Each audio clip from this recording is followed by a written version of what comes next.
Numerical solution of equations. So to sketch this graph, we sketch the left hand side and then the right hand side on the same set of axes.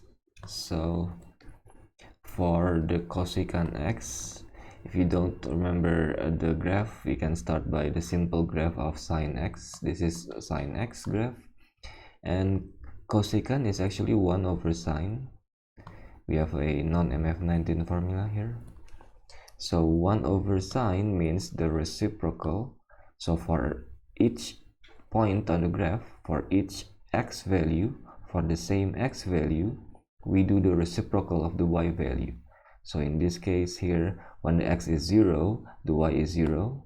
So here, when the x is 0, the y is 1 over 0, which is infinity or undefined. So that means this x-intercept becomes a vertical asymptote.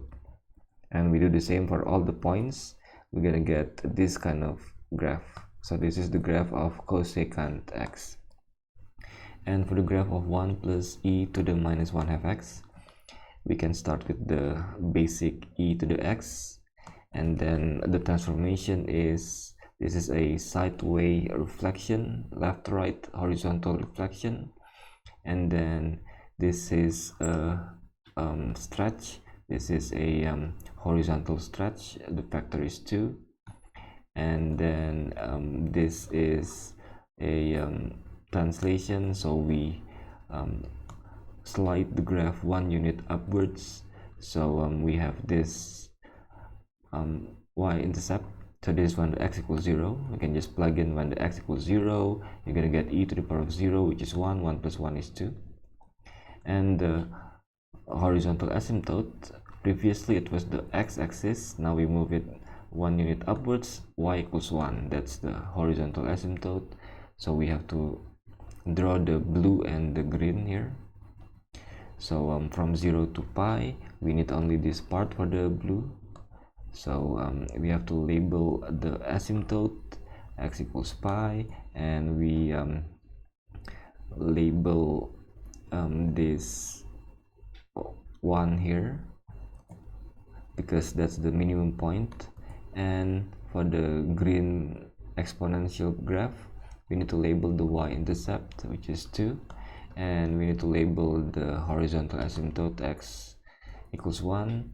And because question is to show 2 roots, you have to label this. We have 2 intersections, which means we have 2 roots. The next part is to use the iterative formula. So we use this right hand side. So we replace the x with 2 for the initial value. So we just plug in 2 basically, use a calculator, and we get this number.